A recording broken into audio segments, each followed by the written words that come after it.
네, 연일 트럼프 입에서 나오는 말들로 인해서 자본시장 전체가 크게 출렁이는 모습을 보이고 있습니다.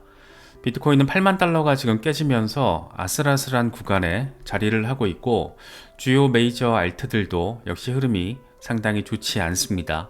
증시와 암호화폐 시장, 이 위험자산 시장이 트럼프의 멘트들로 인해서 직격탄을 맞고 있는 그런 모습입니다. 거시경제 전반에 어떤 먹구름이 상당히 짙게 들이우고 있는 모습입니다. 이 관세 전쟁은 간단치 않게 흘러갈 것으로 생각할 수 있는 상황이고, 여기에 경기 침체와 관련해서 트럼프의 멘트가 또 더해지면서 사실상 스태그플레이션이 멀지 않았다, 이런 멘트까지 지금 나오고 있는 상황입니다. 암호화폐 시장 자체적인 문제가 아니라는 것은 그나마 다행인 부분인데, 어쨌든 거시경제 리스크가 크게 시장을 안 좋은 방향으로 강타를 하면서 과연 이번 조정이 어느 정도 수준에서 마무리가 될 수 있을지, 그런 부분에 대한 관심이 높아지고 있는 그런 상황입니다. 공포 탐욕 지수는 하루 전보다 4포인트 오른 24를 기록하면서 극단적인 공포 단계가 이어지고 있습니다. 비트코인 도미넌스 62% 턱 밑까지 솟아오르는 그런 모습을 확인해주고 있습니다. 이제 좀 지겹다라는 생각이 들 정도로 연일 증시와 암호화폐 시장이 트럼프의 멘트 하나하나에 안 좋은 방향으로 반응을 하고 있습니다. 이번에는 폭스 비즈니스와 인터뷰를 통해서 경기 침체를 예상하고 있나라는 질문에 대해 이렇게 얘기를 했습니다. 그런 일을 예상하는 것을 싫어한다. 하지만 미국 경제에 과도기가 있을 것이다. 우리가 하고 있는 일은 부를 다시 미국으로 가져오는 큰 일이고 시간이 조금 걸린다라고 이야기를 하면서 경기 침체까지도 각오하고 있다, 이런 수준의 멘트를 던지면서 증시와 비트코인을 폭락시키는 그런 결과로 이어졌습니다. 그러면서 내가 해야 하는 일은 강력한 국가를 만드는 것이다. 주식시장을 너무 신경 써서는 안 된다, 이렇게까지 덧붙였습니다. 테슬라는 15% 수준의 폭락이 나와줬고, 알파벳 4%, 엔비디아 5% 수준의 급락을 확인했습니다. 한바탕 굉장히 아주 많이 시끄러운 그런 시간이 지금 지나가고 있다라고도 바라볼 수 있는 모습입니다. 앤소니 폼필리아노가 재밌는 얘기를 하더라고요. 연준이 이번 증시 하락에 반응해서 금리를 낮출 경우 트럼프 행정부는 약 7조 달러의 부채를 갚지 않아도 된다. 트럼프는 금리 인하 압박을 위해서 의도적으로 관세 부과를 언급했고, 이에 따라서 10년 만기 국채 수익률이 낮아져서 채권 시장에 더 유리한 환경이 만들어졌다. 이건 트럼프의 전략이 먹혀 들어가고 있다라는 것을 의미한다. 다분히 의도적으로 시장을 흔들고 있고, 이런 부분을 통해서 금리 인하를 유도하기 위한 그런 정책적인 전략이다라는 얘기를 지금 하고 있습니다. 블룸버그 같은 경우에는 나스닥과 암호화폐 시장의 커플링이 심화되고 있다는 점을 지적하고 있습니다. 나스닥이 급락하면서 비트코인과 이더리움도 상당한 출혈을 확인하고 있다. 특히 이더리움은 6% 하락해서 지난 2023년 10월 이후 최저치를 기록했다. 트럼프 대통령이 최근 비트코인 비축안 행정명령을 내리고 암호화폐 업계 인사들까지 불러서 크립토 서밋까지 개최했지만 투심을 개선하는 데는 별다른 영향이 없었다. 이런 가운데 미국 증시와 암호화폐 간의 상관관계는 점점 더 커지고 있다. 사실상 트럼프 당선을 통해서 급등했던 그런 상승분이 죄다 지금 반납된 그런 모습이어서 짜증이가 조금 느껴지는 건 또 어쩔 수 없는 것 같습니다. 나스닥은 2022년 10월 이후 최악의 하루를 보내면서 3.8% 수준 하락했다. 이건 트럼프가 관세 전쟁으로 인해서 미국인들이 다소 혼란을 느낄 수 있다라고 경고한 것이 영향을 미친 것으로 보인다. 비트코인, 이더리움 가격 하락과 함께 스트래티지 주가를 추종하는 레버리지, ETF 두 개 모두 하루 만에 30% 이상 하락세를 기록했다. 시장 전체의 어떤 공포 심리를 상당히 선명하게 느낄 수 있는 그런 부분이 아닌가 생각됩니다.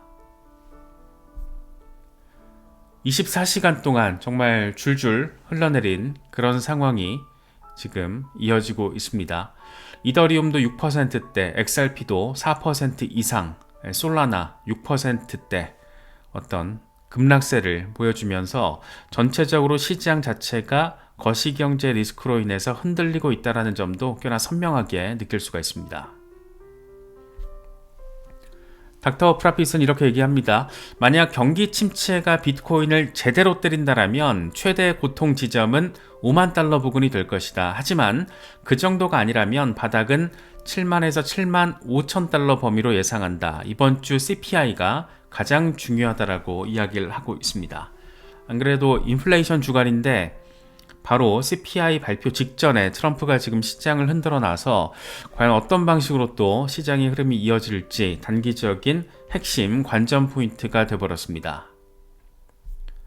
일단 한국 시간으로는 12일 밤에 2월 CPI가 발표되고 하루 뒤에는 PPI 플러스 신규 실업수당 청구 건수가 함께 공개가 됩니다. 일단 시장의 예측치는 전월보다는 또 전년 대비로도 소폭 완화될 것으로 기대가 되고 있는데 일단 뚜껑 까보면 대략적인 방향성이 또 나오게 되지 않을까 그렇게 바라볼 수 있는 모습입니다. 아서 헤이지, 비트코인은 7만 달러 근처에서 저점을 형성할 가능성이 높다. 기존 신고점인 11만 달러대에서 36% 수준 조정을 받게 되는 건데 강세장에서는 평균적인 수준이다. 우선 미국 증시의 급락이 필요하고 전통 금융기관들이 고개를 숙여야 한다. 그런 다음 각국 중앙은행들이 모두 양적 완화 정책을 시행하면 된다. 트레이더라면 하락에서 매수를 시도할 것이고 리스크 회피 성향이 크다라면 양적 완화 때까지 기다렸다가 투자를 하면 된다. 이렇게 하면 바닥을 잡지 못할 수는 있지만 장기간 횡보와 미실현 손실로 고통받을 일도 없을 것이다 라고 이야기를 하면서 7만 달러 정도에서 바닥 테스트를 하게 될 거라는, 마무리하게 될 거라는 그런 얘기를 하고 있습니다. 지금 전체적인 거시경제 분위기 플러스 트럼프 멘트까지 생각을 해보면 한 7만 달러 정도에서 마무리가 되면 그것도 다행이다. 그렇게도 바라볼 수 있지 않나 생각됩니다. 창펑자오, 어떤 사람들은 비트코인을 일찍 산 사람들이 그저 운이 좋다라고만 생각한다. 하지만 지금 당신이 느끼는 고통은 우리도 예전에 이미 여러 번 겪은 고통이다. 버티는 건 절대 쉬운 일은 아니다. 하지만 메이저 코인들은 대부분 잘 될 것이다 라고 이야기를 하고 있습니다. 참 어려운 시기가 갑자기 또 이렇게 들이닥쳤는데 이 정도까지 흔들릴 상황이 아니었는데 이렇게까지 흔들리나 싶은 그런 생각이 들기도 합니다. 어쨌든 미국과 관련해서 벌어지는 일련의 상황들이기 때문에 이건 사실 우리 입장에서 뭔가 어떻게 손을 쓸 수 있는 부분이 아니잖아요. 거기다가 그나마 다행인 건 정말 비트코인 시장 자체의 문제가 아니라 이 거시경제 리스크로 인해서 지금 흔들리는 거라서 시간이 조금 더 필요할 것 같다. 이런 생각이 듭니다. 앤소니 스카라무치, 몇 달 안에 더 많은 기관 그리고 국가들이 비트코인을 매수할 가능성이 높다. 지금은 부진하지만 3개월에서 6개월 안에 더 많은 기관들이 미국의 암호화폐 매입 가능성을 높게 예측하게 될 것이다. 결국에는 기관과 다른 국가 정부들도 미국의 비트코인 전략을 따르게 될 것이다. 이렇게 이런 혼란스러운 와중에도 긍정적인 전망들이 나오고 있습니다. 사실 호재성 재료들이 굉장히 많죠. 어쨌든 크립토 서밋까지 열렸고 행정명령도 나온 상황인데 이 초크포인트 2.0 철회와 관련된 행정명령도 이번 주에 서명될 가능성이 있다라고 디크립트 보도가 나오기도 했습니다. 사실 초크포인트 2.0 철회하겠다라고 이미 트럼프의 선언이 나왔기 때문에 이건 시간 문제인데 연준의 결제 시스템 접속 권한인 마스터 계좌를 포함해 암호화폐 기업의 은행 접근을 용이하게 하는 내용도 포함이 될 거라고 합니다. 상당히 전폭적인 지금 문이 열리는 거라서 보통 때였으면 이 자체가 굉장히 의미 있는 호재성 재료로 작용을 했을 텐데 지금 큰 틀에서 거시경제 리스크 자체로 지금 눌러버리다 보니까 좀 아쉽게 느껴지는 그런 상황이기도 합니다. 마크 위에다, 기관 등록과 감독이 필요한 거래소 규제 범위에 암호화폐 사업체도 포함시키려는 시도는 잘못된 것이다. 직원들에게 해당 제안서에 있는 암호화폐 부분을 삭제하는 방안을 마련해달라고 지금 요청을 했다. 되게 큰 거죠. 이것도 의미가 큰 부분인데 단기적으로는 약발을 전혀 미치지 못하고 있는 그런 상황입니다. 도이체방크, 비트코인은 전략 비축 자산으로서 미국의 금융 전략에 중요한 역할을 할 수 있다. 인플레이션과 달러 가치 하락에 대한 우려가 커지는 상황에서 미국은 비트코인을 전략 비축 자산으로 편입하는 방식으로 인플레이션을 해지하고 암호화폐 시장에서 리더십을 강화할 수 있다. 이렇게 이야기를 하고 있습니다.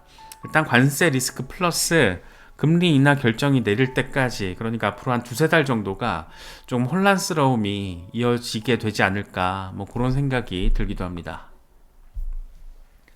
렉트캐피탈은 이렇게 얘기를 해요.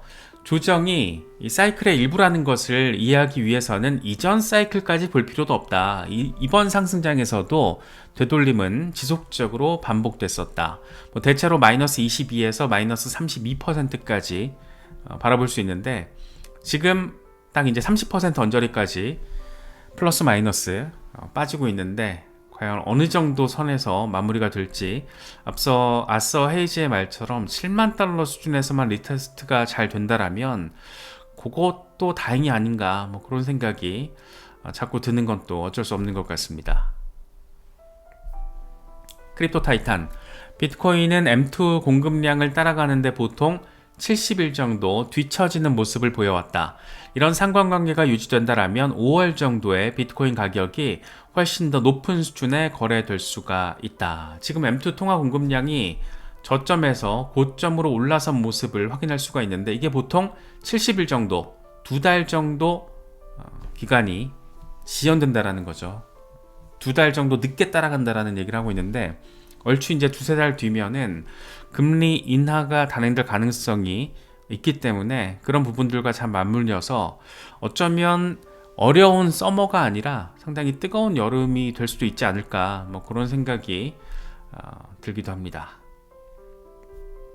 크립토 로버, 비트코인은 2017년 사이클을 완벽하게 따라가고 있다. 앞으로 벌어질 일들을 봐라 라고 이야기를 하면서 급등 가능성, 어느 정도의 조정을 마치고 급등할 가능성에 대해서 이야기를 하고 있습니다.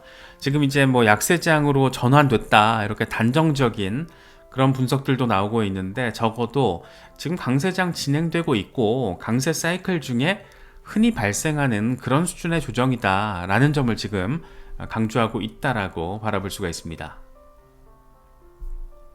마이클 반데포페, 알트코인에 관심을 보이는 사람들의 수가 지난 8년 중 가장 낮은 수준으로 감소했다. 이들은 확신이 필요하기 때문에 5배 이상 올라야 다시 돌아올 것이다.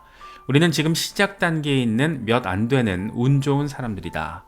요 정도 멘탈 정도 챙겨야지 버틸 수 있는 시장이라는 거 다시 한번 느낄 수 있고, 정말 예측 불허의 상황이 이렇게 또 들이닥쳐서, 그것도 미국 대통령 입에서 나오는 멘트 몇 가지로 인해서 자산시장 자체가 이렇게 두들겨 맞을 수 있다는 거, 이런 점들을 항상 좀 염두에 둘 필요가 있다는 것도 새삼 느낄 수밖에 없는 것 같습니다. 분할 매수의 중요성이 정말 얼마나 중요한지도 한 번 더 생각해 볼 수 있는 부분이고, 이 고점에서 몰빵으로 매수했던 분들이 지금 많이 힘드실 텐데, 전략 자체가, 접근 자체가 잘못된 부분이 있는 거죠. 그래서 지금의 이런 상황들, 급등과 급락이 이번 사이클에서도 앞으로 몇 번 더 지속적으로 반복적으로 발생할 거기 때문에 전략을, 계획을 더 디테일하게 강화시키는 그런 계기로도 마음먹기에 따라서는 활용할 수 있는 시기가 아닌가 싶기도 합니다.